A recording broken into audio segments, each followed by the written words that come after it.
So guys, today we will talk about a new topic, which is modules and packages in Python. And this is as a continuation in my mind, because last time we saw functions in Python, which are like allow us to pack code in the specific like functions, and then we can like reuse them, reutilize them later on in our programs, which is like very nice. So you can like create it. However, sometimes we need like to be even more efficient in terms of like reusage of our code, and for that we can utilize modules and packages in Python, which are basically full of the functions, and then we can utilize them. So let's start. As usual, we will create a folder, and inside of this folder let's create a file, and I'll call it math module. Okay, I need to wait to update my Visual Studio Code. Okay. And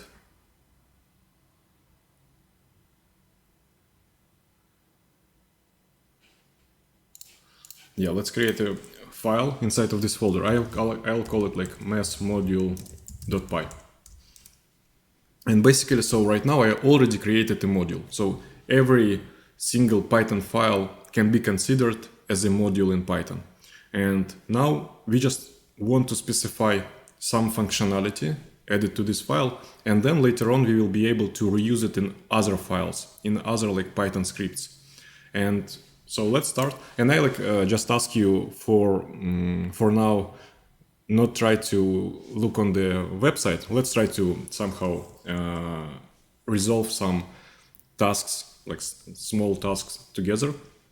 And we want like to specify three functions here. So the first one is a GCD, which is the greatest common divisor. So I hope you kind of familiar with this like thing from the math. Then we want like to calculate the absolute value of the given number. And also we want to specify the factorial function, which we saw like last time.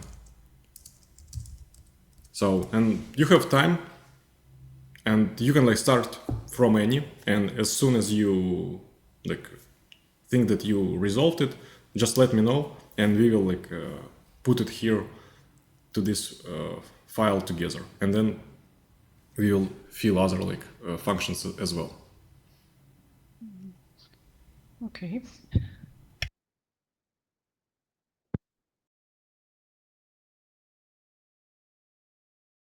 So yeah, and if you have any questions about like, I don't know, some particular function, you can ask me. So basically this one is, for example, if you got a positive number, 3, then we want like return 3. But in case if it was like some negative number, for example, -10, then we want to return like an absolute value, which is like 10. For this one, we just want to calculate. So for example, if we got 3 as a input, we want to calculate such thing, which is like 6. And so on. For GCD, basically it's like a greatest common divisor, and it means that if we got like, for example, two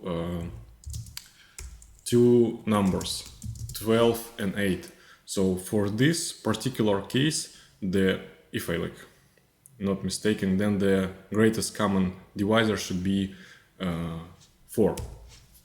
And in my mind, for these two functions, we can use recursion. And for this one, so if you don't know, there is a specific like algorithm. And if you're not familiar with that, we will just like resolve it together. But I believe these two you should be able to kind of accomplish without any extra knowledge. So the second is like module. Yeah. Yes. Okay.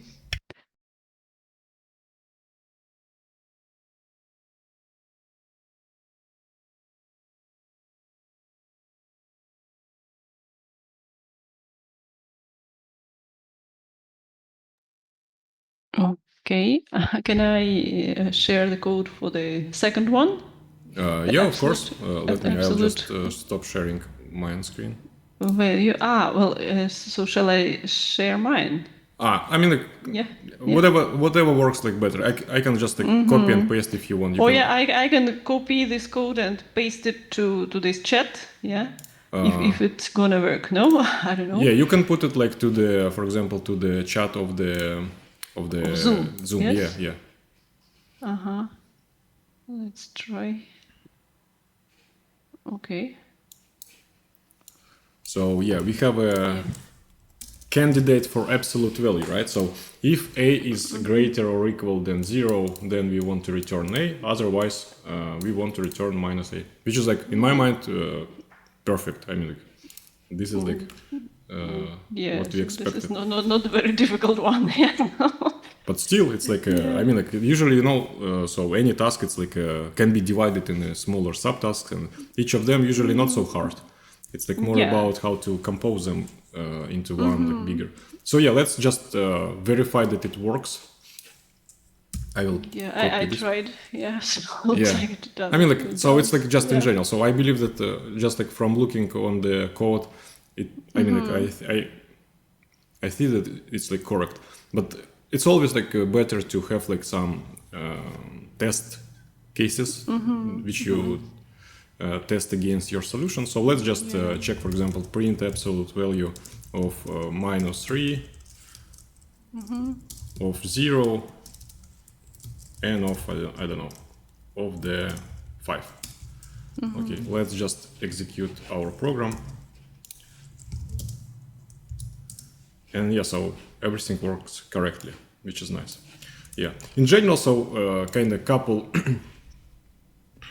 couple ideas from my side that could, for example, in this particular case, like it's not gonna change the logic, but it's gonna just like reduce number of lines that used here. So, for example, in this particular case, since it's like a very straightforward conditional statement, we can right away write, for example, return a if a is, I mean, like, just to rewrite it into one line. And then so you can see that it's like just like one line code, but basically it's like similar, so everything the same. Yeah.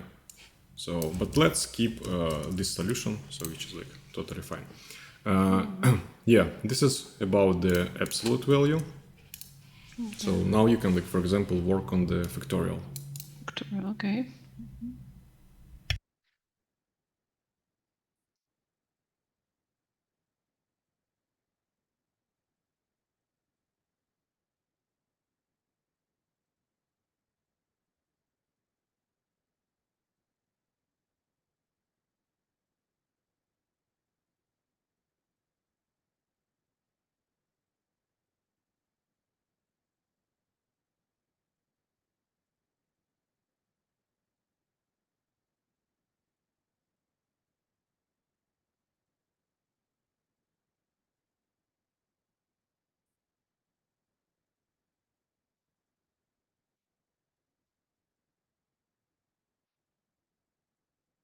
And yeah, so in general, you can use recursion or you can avoid it. For this particular case, for factorial, it's not very important to have recursion, which sometimes a little bit like more. So I mean, I'm talking from my point of view. For me, recursion usually it's like more tricky. It's like requires more thinking from my side, but any solution like works. Moment.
Can I share my code in chat?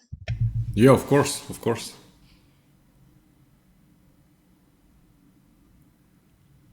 We use it without recursion. Yep. I think in this way. So this is like as a template, something like that, right? Or it's like, Yes. yeah, okay, let's check. So yeah, without any recursion, we have like factorial of 3. And so here we have like the loop, right? And let's just like think about it. Try to like reverse engineer it. So for example, if we got like some number, right? Let's say like 3. What is gonna happen inside of the body of the function? So we have like range of 3. That means that we will have like 3 iterations. Or also we can think about it as a sequence of the numbers which are like 0, 1, 2, right?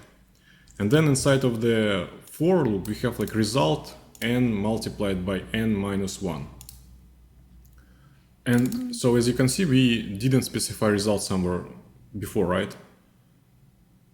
And then that means that we will have like inside of the for statement we will create it. So when basically each iteration we will create it over and over again, reassign it, because we didn't have it like before. We are not like trying to change it somehow. And basically in this case we will stop on the last iteration, which is like 2. I mean like or even we are not like using any value here, so you used like this kind of underscore, right, which is as a template. Yeah. So but for 3 it's gonna probably give something kind of almost as a result. But let's try to just like polish it. Let's polish it. So in reality, we know that factorial for numbers, so for example, if it's like 0, 1, it's gonna be 1. And if it's like 2, then it's like 2. For 2, it's 2. For 3, it's 6, and so on. And to do that, so we can like, for example, if it's like with the for loop, let's create just like a result in the beginning. Let's assign 1 to it, right? And then we will use a for loop. So for, and I will use like for element in range. But now I want like to go not through, I don't want to start from 0. I want to start from 1 or even like from 2 usually. Because I mean like if you multiply something by 1, it's gonna be the same. But we definitely don't want to multiply something by 0 because it's gonna neglect the whole result. And here we just can put, for example, for simplicity 1 and then n plus 1. Because in this case, so for example, if we got 3 as an input, right, then we will create sequence of 1, 2, 3. And now inside of the for loop, we can multiply result by this element, right? So and basically, so what's gonna happen, we will multiply 1 by 1, 1 by 2, 1 by 3, and so on until the last value. So let's comment this part. And let's just check. We need like to add print function here. So and it's like 6. Now we can test it with a 4, for example. And it's gonna be 24, which is the correct, because 6 multiplied by 4 it's 24. Then for 5 it's 120. So, and this is a possible solution for the task without using any, I will remove all these comments, without using any extra recursion, right? And also I want to just like to show you one trick which you can use later on in your programs, not specifically for homeworks, but in general. So let's assume that someone like passed us like a negative value, but we want like to work just like with the positive values with 0. So for example, for 0 we also want to have like 1, but if we provide minus something, minus 3, we want to crash. We don't want to return 1. And in this case, so you can like use specific statement in Python, which is assert, and then you need like to put your statement that you expect to be true. And in our case, we expect that n should be greater or equal than 0. And then we can put comma and put some like comment. For example, factorial function works only with numbers greater or equal than 0. And now, so for example, when we're gonna run this program, the program gonna crash. It's gonna give us an error that something is going wrong, and this is as a possible way to handle something which is like unexpected to your function. There are like definitely like another ways how to do it also, but this is an example that you can generate an assertion error, and you can see so that we got a prompt message that factorial function works only with numbers which are like greater or equal than 0. And now if we put like just a normal number, it works properly without any errors. So it's like just as a nice way to handle situations which are like out of scope, which we are not wanted to handle. So yeah, this is like how it could be done. And yeah, I mean like, so here in the solution that you provided, so I think that just like one thing that it's needed to, I mean like this underscore should be, in my mind, replaced with the element, and then you can like utilize this element to reevaluate the results that you had.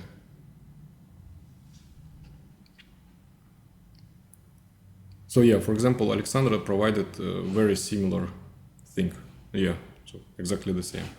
Yeah. I just don't know why you put it, why did you like put the brackets around the I?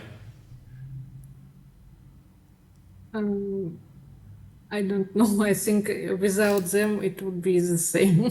Yeah. So without them it's gonna be the same. Yeah. So basically, yeah, that's true. So this is like two functions that we implemented, and so for GCD you just need to know like some algorithm from the math point of view, and basically there is a algorithm which is called like in favor of Euler. And how it works, usually you need like to represent the numbers of 12. It's like could be represented as a 1 multiplied by 8 plus 4. And then the next step is like to represent 8.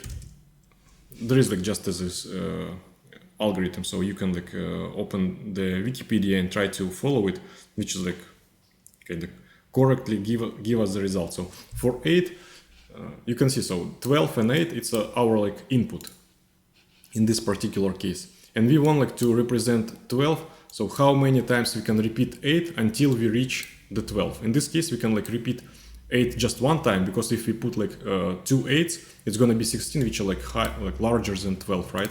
And then we need like to find the remainder to get the 12. And this is a just like representation of 12 in this specific way. And now we need like to repeat it in the same way for 8 and 4. And for 8 and 4, it's gonna be 4 multiplied by 2, or like let's put it in the same order, plus 0, right? And like when we get 0 as a reminder, we can stop, and that means that this value is the greatest common divisor. This is just like some rule, some property of this algorithm. And to do that, so we can just check. So for example, if B, in our case, this is a B. Or, okay, not like, so in this case, so, yeah, the last one's gonna be 4 is equal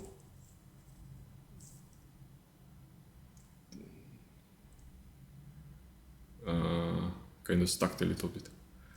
So I mean, we want to stop when we got 0 here, and we can like check that if we got like two values, for example a and b, and one of them is 0, then the largest value is the greatest common divisor. So, and we will check just like if b is equal to 0, then return a. And otherwise, we just need to return GCD of b and a modulo b. So, and let's just check it.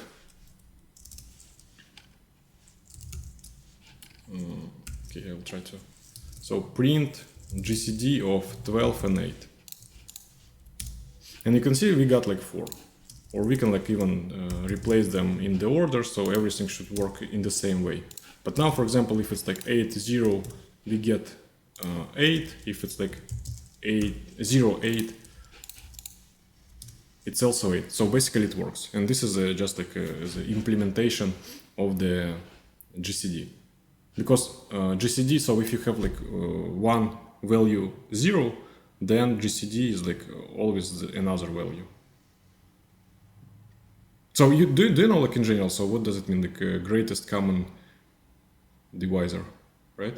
That both the both values, yeah, so it means that the both values can be divided by this value without any reminder. In this case, so 12 can be divided by 4 without any reminder, and 8 can be divided by 4. But then if you have like 0 and 8, so 0 can be divided by any number without anything, without any problems, and 8 can be divided by itself without any reminder, right? Yeah, but like, can we divide by 0? But we are not dividing. No, we are not dividing by 0. So we are like dividing both of these elements by some other element. Yeah, but like, can we kind of apply this task to these divisors or denominators? Like, can 0 be in some fraction as this denominator? So 0 always in the numerator. So if we have like numerator divided by the denominator, we never put 0 as a denominator. We always put 0 as a numerator, and 0 can be divided by any number without problem. Yes. Yeah, we are not trying to divide by 0, which leads to the problems. But looks like that we are comparing some denominators, two denominators here, and one of them appears to be 0. No. So you can see. So here, for example, in this particular case, a is 0, b is 8, right? And then let's just check. If b is equal to 0, no, b is 8, so we don't return a. And in this case, we return GCD of b, which is like 8. So we will call GCD inside of this function of 8 and a modulo b. And a modulo b is gonna be 0. So you can check. What is modular? A modulo b, it's like division without remainder? Or what does this mean? This percentage sign. So modulo, it's like so it's like a reminder. Ah, it's like the remainder. Yeah. Okay. A modulo b. So yeah, you can check that, for example, print 0 modulo 8. It's 0. And we'll just 0, we'll just swap them. A modulo b. Yeah, it's hard to kind of figure out how it works. Yeah, so basically, from my point of view, how I like, for example, when I was like learning it myself, I just like took random numbers. You can like, just took two random numbers and really follow the Euler algorithm on a paper. I mean, like you don't need like to put like very high numbers, but at least try to not get too I don't know how it's called like in English, but sometimes you can like get the numbers for which the greatest common divisor is gonna be 1, which is like a little bit annoying. You need like to make a lot of steps, but then you will just like find out how it works, so you will feel it in my mind. You will just like realize that you need like to take this value, divide it, and yeah. So for example, if it's like gonna be, I don't know, some other like value 36 and let's say 10, right? So the idea is how to do it. So we need like to represent 36 as a 3 multiplied by 10 plus 6. So reminder usually, so it's always less than this value by which we are trying to divide. And this is a representation. So now we got, and there is a property that the reminder, so GCD of this value, so GCD of 36 of 10 is equal to GCD of 10 and 6. This is just a property which can be like formally, mathematically be proved. And then, for example, next step is like we have like 10 now, because 10 was a B.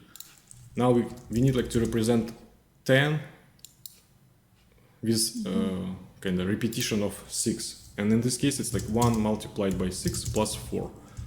And then, so the next step is like 6 is equal 1 multiplied by 4 plus 2. And now we're gonna stop because now 4 is equal to 2 by 2 and plus 0. So this is the end. And we know that the 2 is a result. Which looks correct for me because, for example, for 10, all divisors are like 2, I mean like 1, 2, 5, 10. And we can just divide it 36 by 2. We cannot divide it by 5, we cannot divide it by 10. And this is just an algorithm, and we simply put it as a code. You can see, so we have like A and B, it's like this one, right?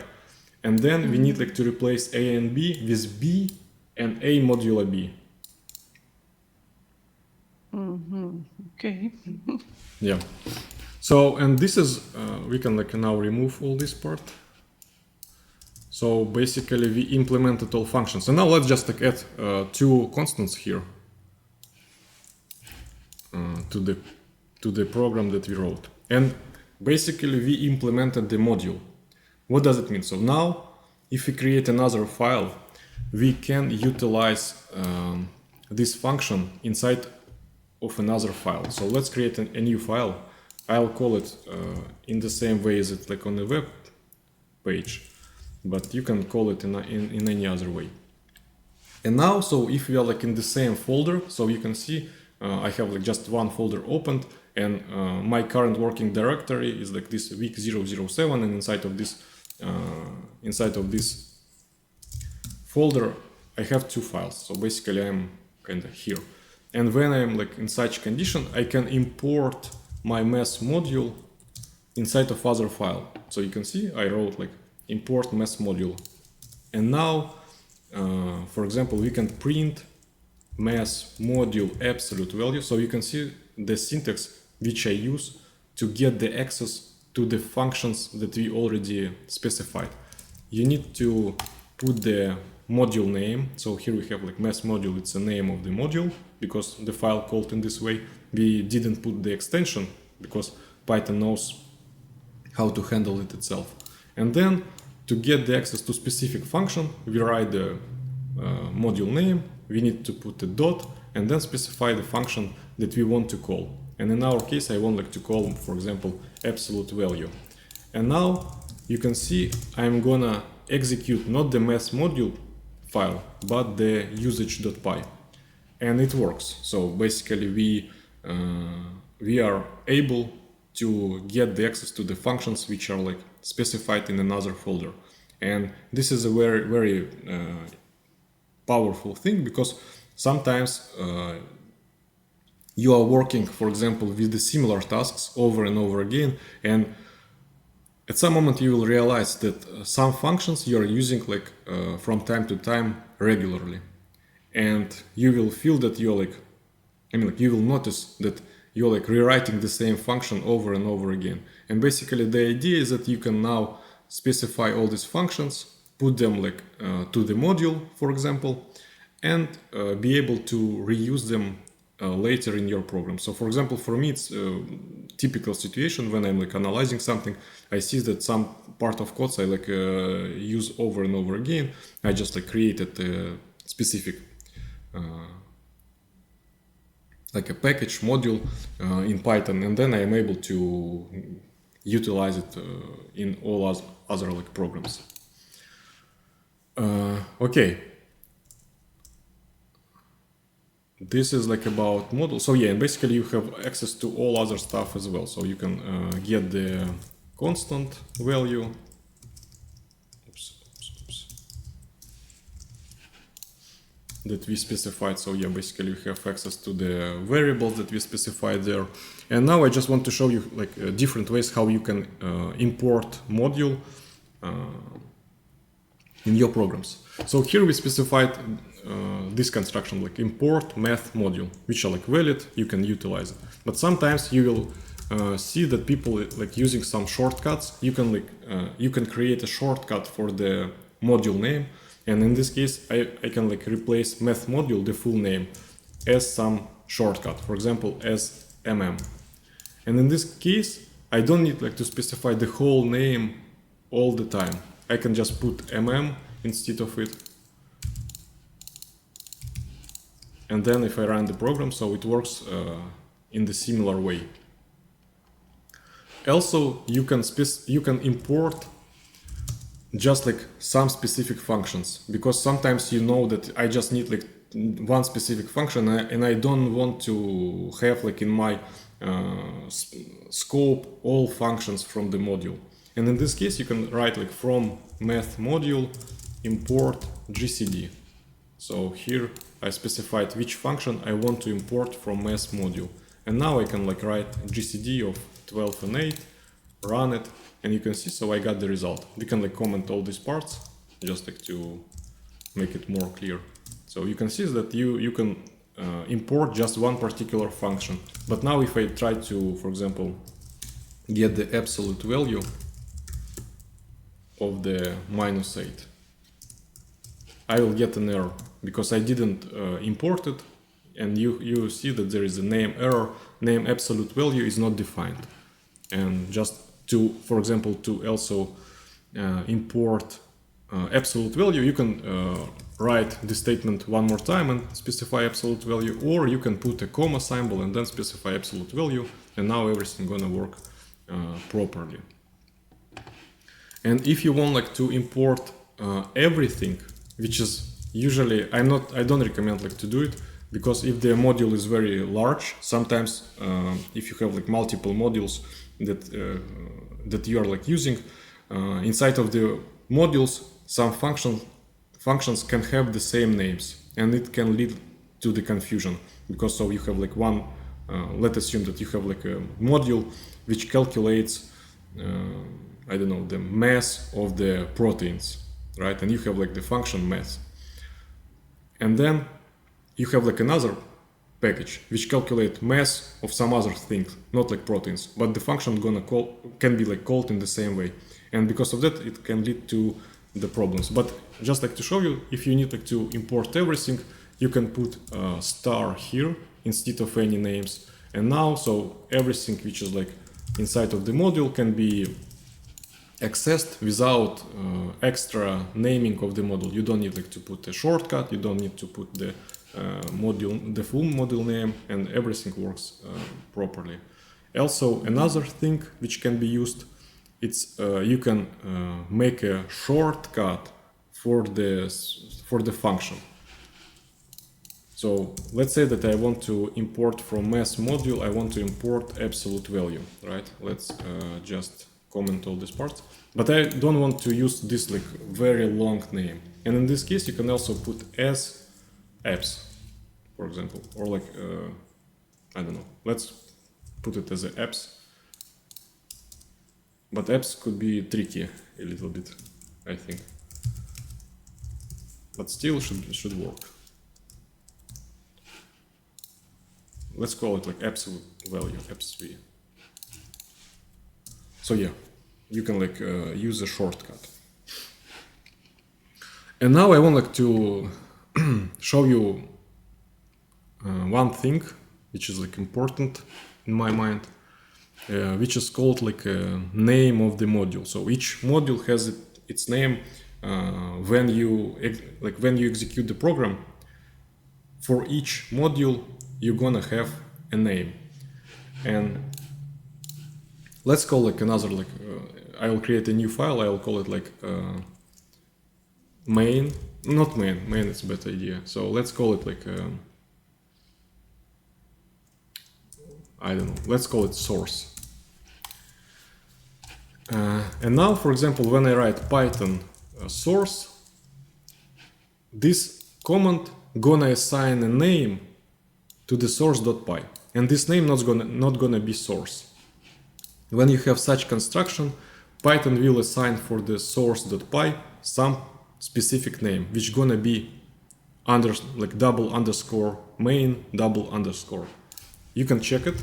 You can write something like that. So name is like in the scope. Python knows what does it mean, so that it's like a name of the module. And you can see, so like I executed the file, and it's like a main, right?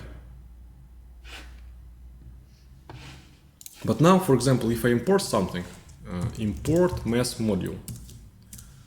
For math module, we also have a name. To get the name of the math module, you can write math module name. So when you can see, so for the math module, for any imported module, the name not gonna be main, it's gonna be the name of the file without extension. And why it's like important, like I mean like the usage example. So let's say that in math module we have some calculations. Let's say that we want like to calculate and print GCD of 12 and 8. But now when I import, so let's check. I'll comment all these parts, and you can see, so in my source.py I just have import math module, right? And I executed it and I got some result, which is like very strange, because I just like imported the module and I got like some result to the standard output, and it's like not a very good thing, because usually when we specify the module, we want just like to have there is some functionality. We don't want to perform any actions for this module. But now, in reality, we can say that if this file executed as a main file, so for example, if you write Python math module.py, in this particular case, we want to execute this statement, but otherwise no. And in this case, we can use the conditional statement if, and we can check that if name is equal to main, then I want to execute it. So now you can see, I want to run Python math module, and we got the result, right? But in case if I run the source.py, now I don't get this result as it was like before. So, and this is just like as a way that you can use this like namings in some particular cases. For example, if you have a module which itself like performs some actions, but you want to perform them only if the module was called as a main file, then you can utilize if name is equal to main. Yeah, and I don't know, I have like some visualization, probably it's gonna help you. So in this particular case, we run the program.py. So the file name is program.py. And since we ran it like as a Python program.py, the name for this file will be main. And if we have like some import section inside of the file, so for example, in this particular file, we import two different modules. And this is like files, module 1, module 2. And names for them, for this module 1 name is module 1, and for this one is module 2. Just as an example. And this is a same thing. So this is like a example that you can utilize name to kind of hide some particular statements in case if the module was imported. So maybe some questions about this part, because it's like a little bit tricky usually, but the idea is that for each module during the execution, we have like name for the file which we called with a Python command with an interpreter. We will assign as a name main value, but for other we will just have the file names that they had before. Yes, okay, so I would like to clarify. So we write this module, yeah, and keep it as a like text file, yeah, with py, yeah, Yep. extension in our like working directory, right? Yeah, for example. So we keep it somewhere, like it should be somewhere like within some scope of access, right? Yeah, in this particular case, yeah, it's indeed should be like in the same folder. And when we use it, like we either use the import command, yeah, Yep. or we use Python, yeah. So Python, and then the file, yeah, the module file. So if you want like to import it to another file, then you use import statement. In the beginning, usually it's better to put it like in the beginning. If you want like to import some modules, it's better to have them in the most top and the beginning of the file. So as I did here, because usually people, Yeah. So we know that in this program we're gonna use some like functions that are in this module. Yeah. So we import it. Yeah, usually it's like better to put it in the beginning, because sometimes people put them like randomly through the code, which is like annoying. Then it's hard to follow. Just like as a like a style guideline, you better put them in the beginning, and then so yeah, you will be able to utilize all functions from the module that you imported. Okay. And in which case do we write Python and then the name of our module? So Python, it's like just Python we just like run when we want like to execute the file. So in this case, I am saying like, please take the file source.py, this one, and just like go line by line, okay. execute it, and it knows. Yeah, just execute this module, yeah? Yeah. Line by line. Yeah, and in this module, is there a possibility that we need to enter some values? What kind of values? Oh, for example, in our example, yeah, we had this factorial, yeah? And we can calculate factorial of different values. Yeah. You can do it. So for example, you can use input function as it was before, enter value, and then print math module dot factorial of a. So yeah, now this is clear. Yeah. Okay. And what about this Python command? In this case, can we input any figures? Any what figures? Figures, numbers. Yeah. So I mean, for example, if we enter this Python, then math module .py. Then how can we implement it? What values are we working with? So in math module there are like other values, right? So there are like they are Yeah, for specified example, for factorial, yeah, we have n. Yeah. And what is n? Like how can we enter it?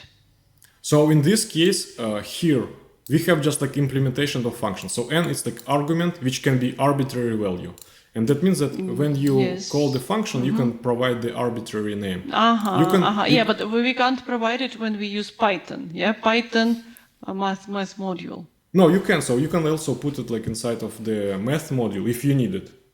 So for example, you can put in the same way, like a and b is equal to, that's int of element for element in input split. And then you can have it here, a and b. Yes, So- but it is inside. Yes. What, sorry? Or it is like inside the math module. Yeah, it's inside of the math module. And now, so for example, if I run the source py, we don't need to provide these values because they're like inside of the conditional statement. And in case of source.py, math module will be not called as a main. It will have like another name. But here we can like now just calculate the factorial. Okay. So the idea is, let me try to highlight it. I'll try my best to. So the idea is that we have like our file, right? And let's say that we want like to execute it. I'll use like green that we are trying to execute this file. This is a file, and then there are like other files which are not green. This is like extra files, right? And we have so we import them to our main file. So main file, this is a main file, and this is our like modules. So it's like module 1, module 2. And the idea is that when we have like main file, the main file, the one which we use with the Python statement in the command line. So for this one, it's main because we used it as a Python. Let's say the file name is source.py. This is a name that corresponds to it, main.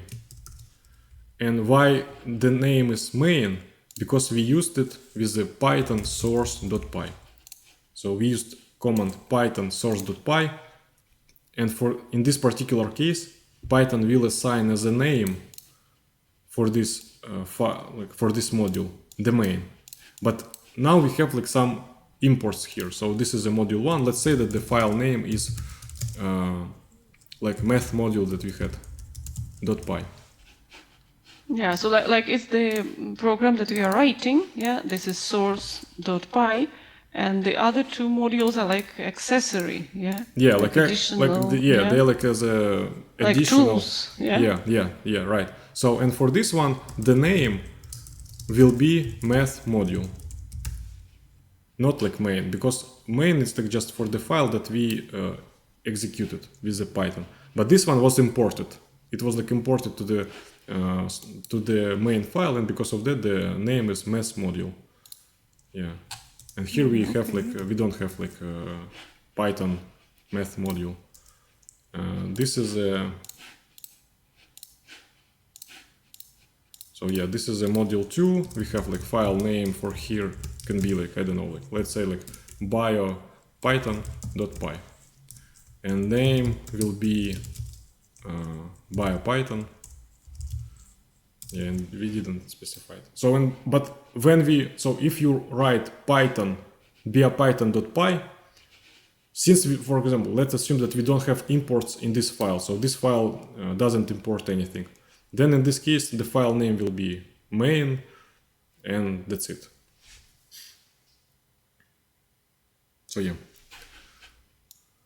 let's just and now I want to show you like even cooler thing. So because as you mentioned, right, so you asked like should the file be in the same folder, and I said yeah, it should be like in the same folder. But now let's assume that you have like 12 different projects or 20 projects, and you want like to use the same like file, and in this case you need like to copy and paste it in each folder, and then like assume that you made like changes in the module, and then you need like to change all these 20 projects or like recopy this file. For that you can like build your own package. I will show you how to do it with a specific tool which is called like a Poetry, and you need to install it. So this is examples how to install it. So I would probably prefer this one if you're like using Linux, macOS. Windows, it's like Windows subsystem Linux. So that means that for Windows it could be like a little bit different. But so if you have like Linux or macOS, so you can like run this command and it's gonna install you a Poetry. And Poetry is like a separate program which allows us to build our packages. And let's build it. We will build like very simple package. I want to create a, or even I don't want to create anything. So I need like right now, so you can like, I can wait a couple minutes if you want like to try to install it, the poetry on your like machine, or for now you can just like look and then try to repeat it after the lesson. So I can check that I have poetry on my machine, so yeah, I have it. And now I want to create a new package, and I'll call it like math package. And you can see, so we created a new folder. There is some like structure, so math package, tests, PyProject TOML file, readme. So you can like put something as readme here. There is like some something about the like a description of the module, that it's like created by me, the version that you can handle. This is saying that the Python version for this module is supposed to be 3.10 or even like newer, and some other like thing, which is like not very important for us right now. At some moment you will face with issues because there are like a lot of different packages in Python, and the Python versions are like different. It's like be very carefully handled. And yeah, so let's just close all other like files here, and you got it, right? So we created a new folder, math package. We have like these files, but in reality I can for example even close this Visual Studio Code, and I want like just to go to the math package and open the Visual Studio Code, like plain Visual Studio Code inside of it, like just not to disturb myself with the files which are like outside of the folder. Yeah, and now I want to create a module. So to do that I can add a new module here. So I'll call it like a math module.py.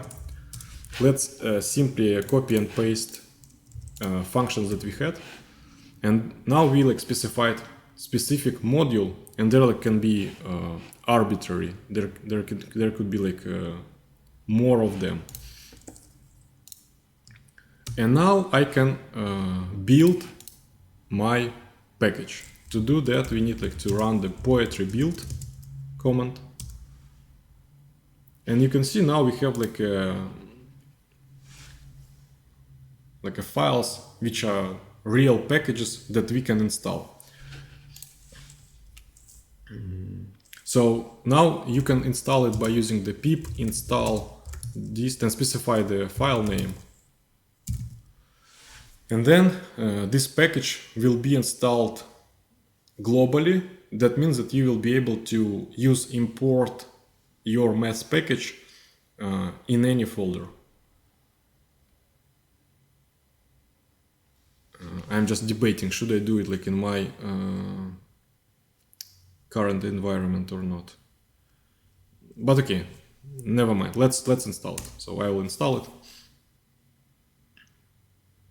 So you can see it's like you can install it somewhere like on your machine, like doesn't matter where, or so there is a folder for pip, because we installed it with the pip, and pip have like dedicated folders where it store all packages which are like available later on in the Python.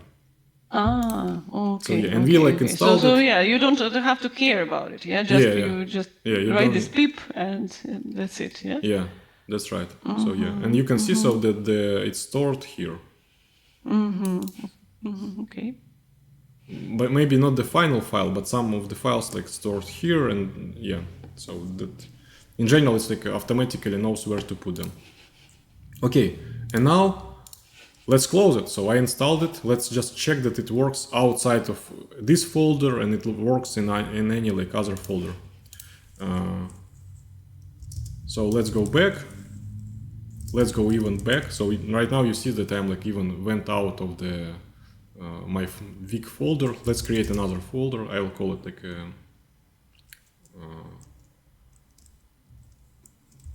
package usage. I'll open it in the Visual Studio Code, and now I can create a file. Now I'll call it like main.py, and now I can run import math package. You see that it's like a nose, and or even I can say like from mass package import mass module as mm. And now I am able to write print mme, print p, just as an example. So, and now I can run it. So main py, and you can see everything works. We did it like we created our own package, and we are able to utilize it anywhere, so in any folder. And now, so if you want like to make some adjustments, you need to open the package that you created with the poetry, make some changes in the files, and install it. Like, for example, you can remove it. You can pip uninstall mass package, and then install it like fresh. I will just uninstall because I don't want to have it like on my machine. Yeah, it's like asking. So, and you can see where it's like stored. So it's like home, my like username, just as an example. Yeah, so when I like uninstalled it. And just like as an example, what I want to show you, that I really use it. I'll open my GitHub.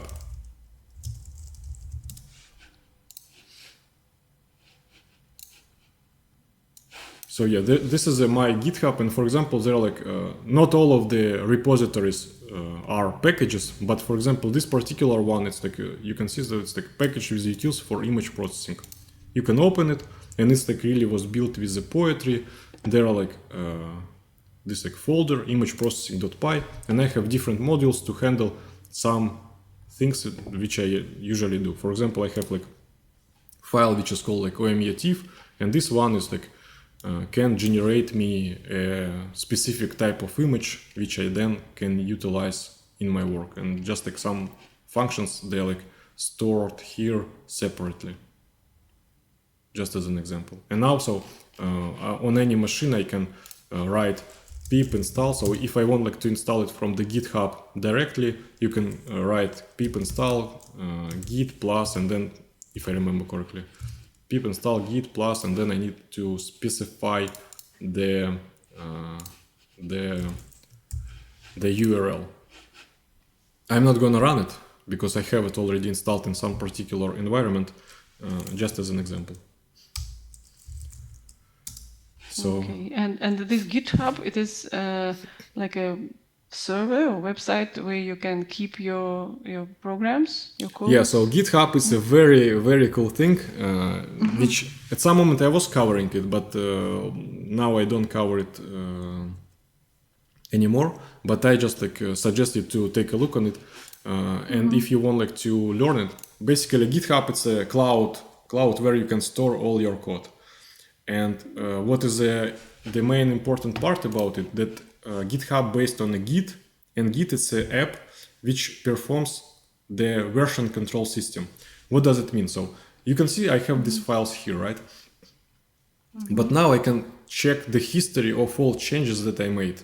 You can see there are like 21 commits, and if I open it, I can check that, for example, yesterday I made some changes to my files, and I have like some note that I added functionality to handle multi-polygons in GeoJSON to TIFF function. You can open it, and it will show you that, for example, before there were like these two lines, and I removed them. Also, I had like a for loop. Inside of the for loop, I had these 3 lines. I also removed them, but instead of them, I added these lines. And basically, now I know what kind of changes was made and at which particular time. And also I can roll back to any moment. So I can roll back to any moment of this repository. And for example, if I realize that at some moment I made like some mistake, and that mistake was like through some particular timeline, then I can roll back, for example, and start from the scratch, for example, or I can just fix it, or even I can fix it later on. I mean, like, there are like a lot of different ways how to do it. But GitHub is definitely a very cool platform. I believe that all programmers are using it. You can store your code. You can take a look on some other code. So, for example, yeah, if you just open the GitHub page itself, I don't know, do they show anything? Yeah, so like, for example, some trending open source packages, and you can see there are like a lot of different repositories. You can open it, you can like install it on your machine. There are like usually some documentation about what this repository contains. Yeah. Yeah, sometimes you can even sponsor someone, you see. You can like say that thanks. If someone like is doing something that is like helpful for you, you can say, yeah, thanks, bro, for your work, or sister. Yeah, and is there any way to like a catalog of programs that are kept there? Or I mean, usually you can just like Google and find it. okay. Yeah, for example, particular one that I know on which I was like working, it's like, for example, there is a package which is called like FGCA for the fast gene set enrichment analysis. You can just try to find it if it's like there. You can like write it FGCA GitHub, and there is a specific repository. You can open it, so you can see that there is a package, some information about how to use it. This package for R programming language, but still you can find it. And there are like a lot of different. Also, for example, NumPy. GitHub, you can find it. I mean, like some things are not open sourced. I mean, it means that you will not find the code in internet. But a lot of things they like open. For example, NumPy you can open it, go to the particular module that you need. Yeah, there are like a lot of them. For example, dtypes.py, you can check what was written there. Sometimes you can find some bugs in other people's code. You can create an issue, say that something is wrong, and then people, for example, can work on it. Or even you can create your suggestion to fix something and try to push your suggestions to the maintainer of the repository, which is also very nice. Okay, yeah, so basically I just recommend you to learn about GitHub because it's a very powerful tool in my mind. But it's not like a Python, it's more about in general of software development, and because of that at some moment I was like talking about it a little bit, but then decided just to focus on the Python without any side things. Yeah, and now I just want to also show you that there are some default packages. Sorry, can I ask you Yep. about poetry? When you created mass package, how did you add mass module to it? I just opened, so you can see there is a package which is called like mass package, and inside of it there is the same one. It's called the same one, and basically this is for the source files. And I just created a new file inside of this folder. It's like yeah, I just put it here. There was like by default init.py. I didn't change it at all. There is like some things that you can put here, but I didn't change it. I just put my math module here. Yeah, in this folder. And how you put it? So if it in the same folder, it will recognize it, or? No, in this case, so you just need to. So basically, let me show you. So we created this folder, which is called like mass package, and this is a full path to it. And this is the structure of it. So this was like created by default. It creates like a readme.md. This one was absent. It's like we created by using the poetry build, and there is a folder which is called in the same way as this like package itself, and then there are like also tests which can be used, but we omit this part. And I just simply created a new file inside of the math package folder.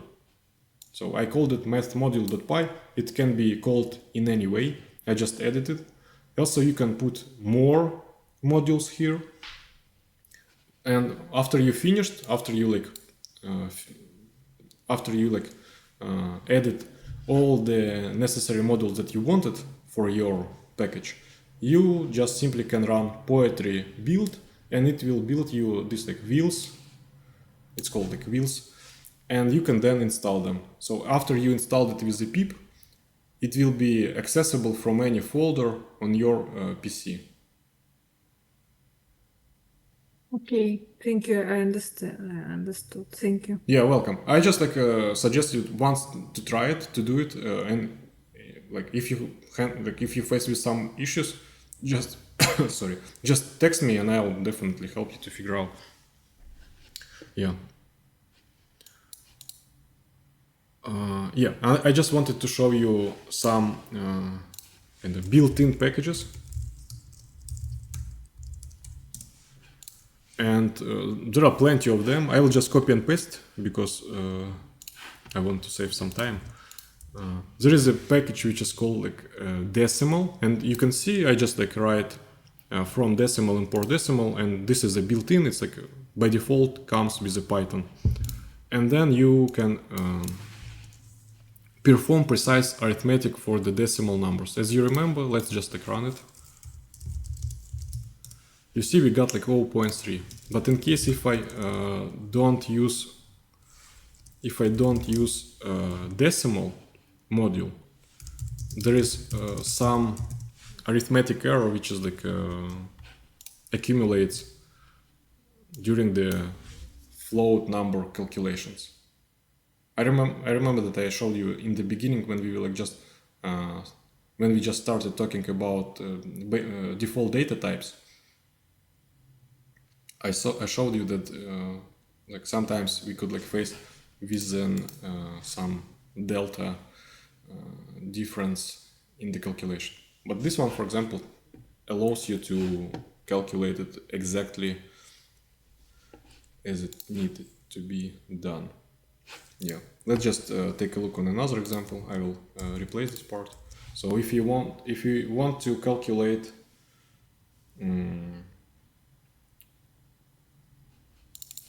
I don't remember how it's called like in English, but in Russian it's like as a complex person, something like that. Let's assume that you have 1 million of rubles, 1 million of US dollars, something like that, right? And then you are like checking, so rate per year. You can like put your money to the bank, right? And then gain some profit out of it.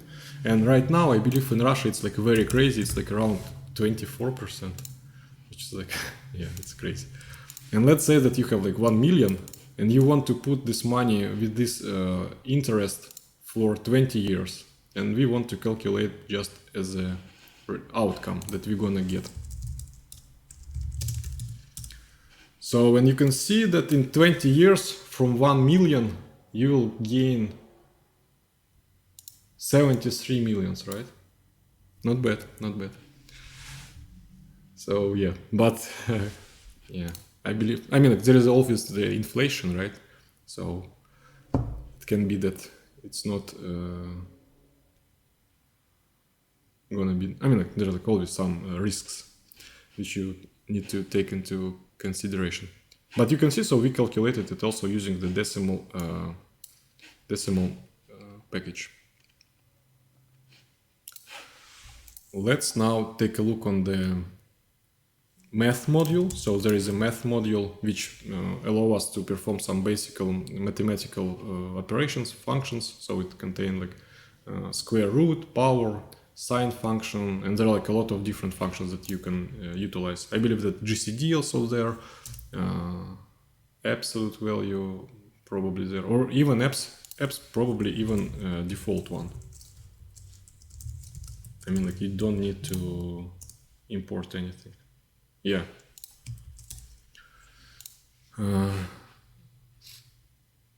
So yeah, there are like some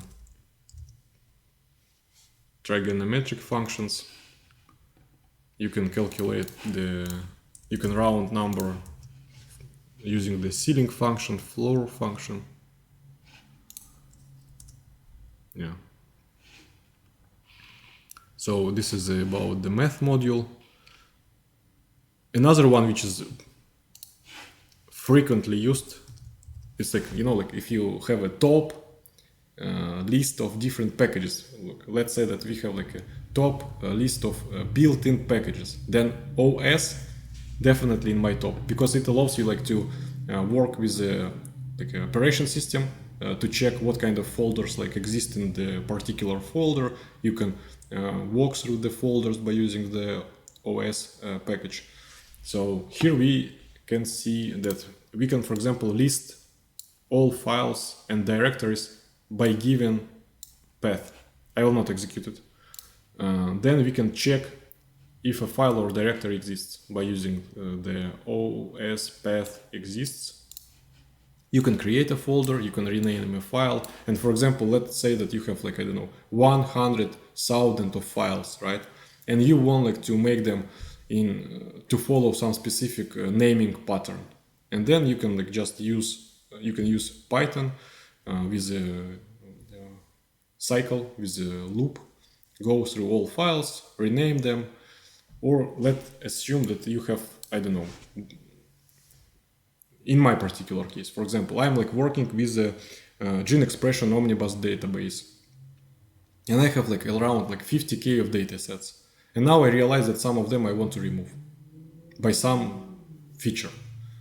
So would I like go with manually? No. So you can like just write a script to go through the files. If some condition is met, remove it. But you should be careful, you know, like not to remove the whole database that you have, because it can be a little bit painful in case if you do that. You can remove the folder, remove directories and its contents. Yeah, so it's like about OS, just like you can try it, you can give it a spin. So there is a sys module. I will skip it. You can take a look. It doesn't mean that it's not in my top list, but still it's a nice module package, but I will skip it. I just want to show you like itertools package. This one is for different combinatorial sets. For example, if you want to perform all permutation of elements and get all like permutation of size 2 from the set that you have. Also, you can find all combinations, and there is this like itertools permutations, and you can utilize it. But for homework, I will disable this opportunity because it's not fair, right? You need to implement it by yourself.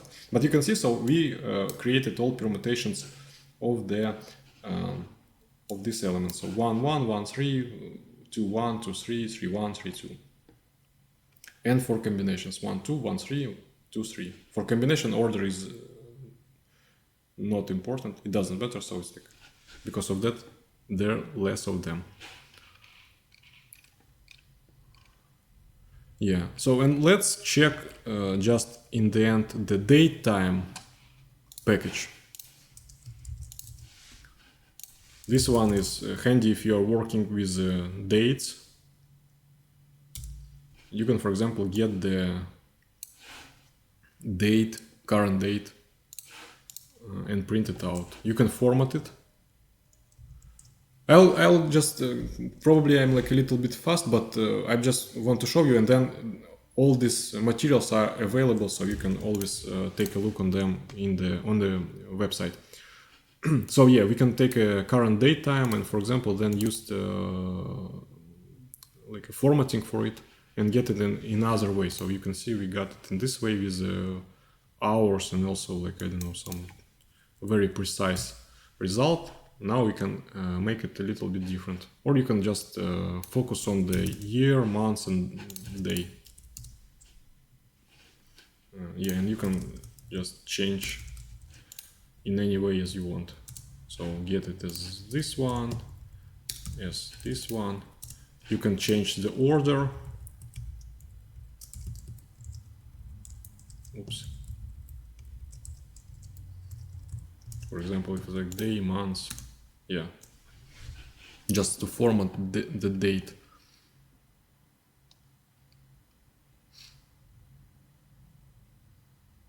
Yeah, also this one is very cool, that if you have like a string, right, sometimes usually when you're like working with spreadsheets, your data usually can be as a CSV file, and then sometimes people put date there like as a string, and then you need like to parse it, and for that there is a specific method which is called like strp time, and then you need like to provide like a handler which gonna say that, for example, the format is that we have year, then we have like a dash, then we have month, then we have day, we have like white space, and then there is a hours, minutes, and seconds. And we parsed it to the datetime object. Why do you need to parse it? Then you can like reformat everything if you need it. You can also perform calculations on the dates. And this is an example. So for example, I have the current date and I want to check what was the date 1 week ago.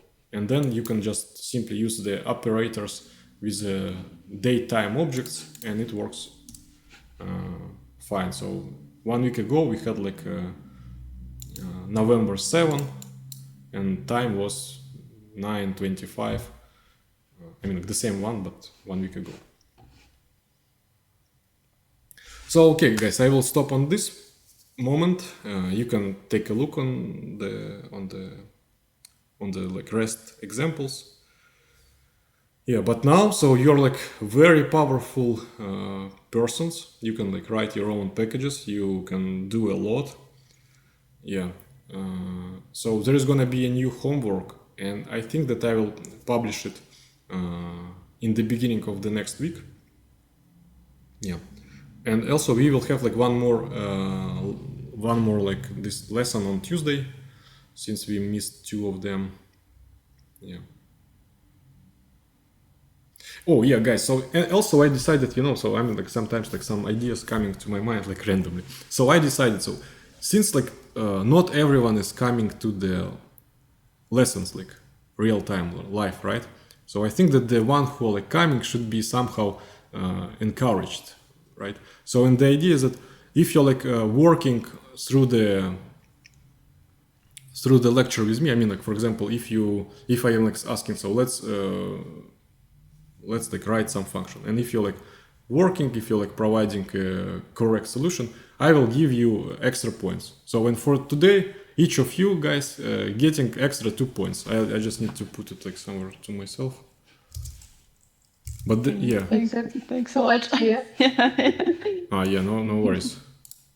I mean like it's thank for you guys, you know, you're like coming and it's like much better. Otherwise I would be here like alone. I would be just recording for myself. Yeah, but we'll learn something, you know, like some bit of knowledge that is useful for other courses too. Yeah.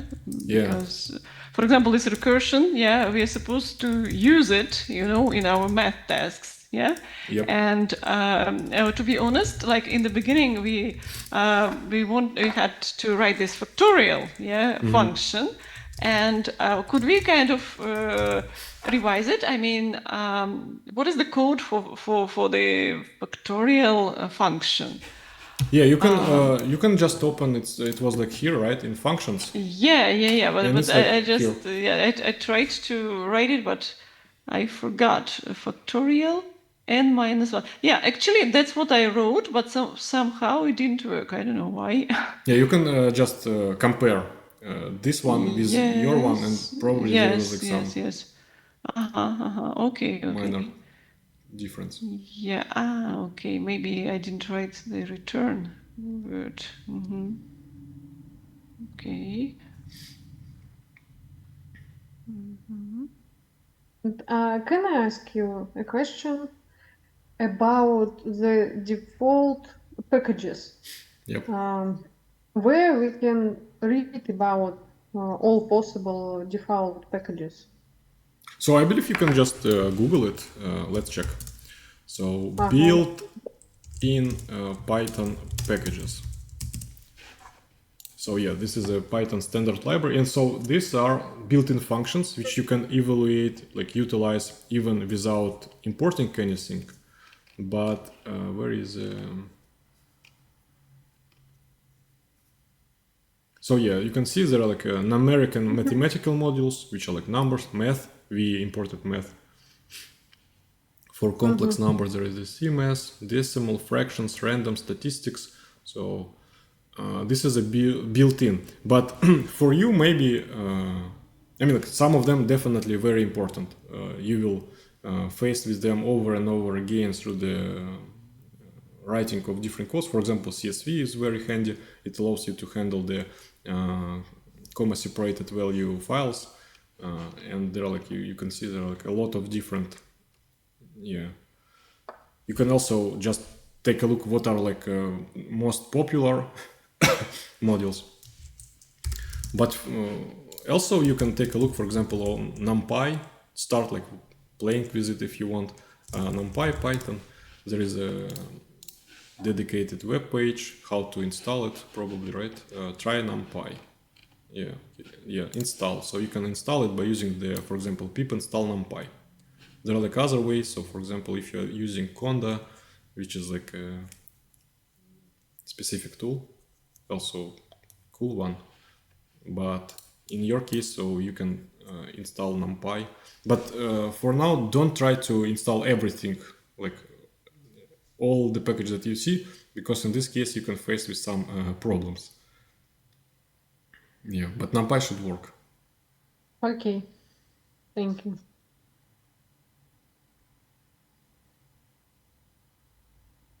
So yeah, and if you want to go further, you can, for example, so right now I said like something, right? I made some statement that if you're gonna install different packages, you can face with a problem. So yeah, and there is a solution how to handle it, which is called like Python virtual environment, and you can read about it. What that? Another way. So basically, what does it mean? You can create a virtual environment, and you can think about it as a. So usually I'm like talking about it from the point of view of. Do you know Airbnb?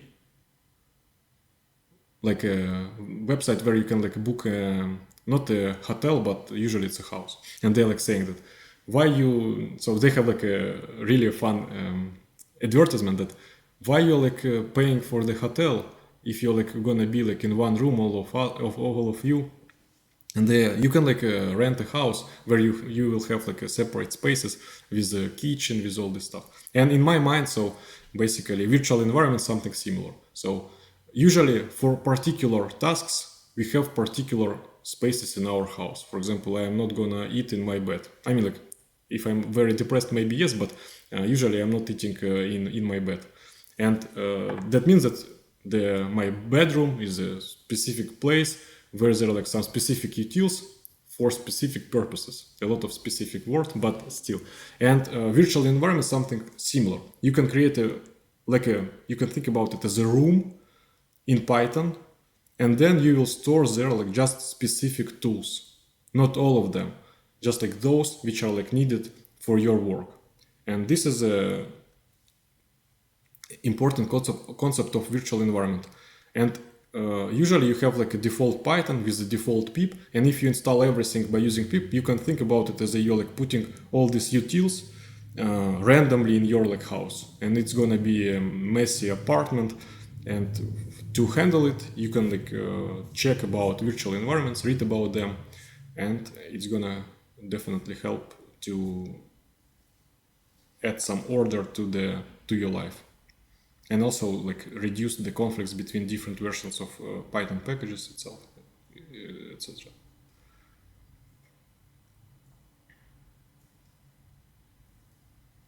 So yeah, guys, if there are no more questions, that's it for today, and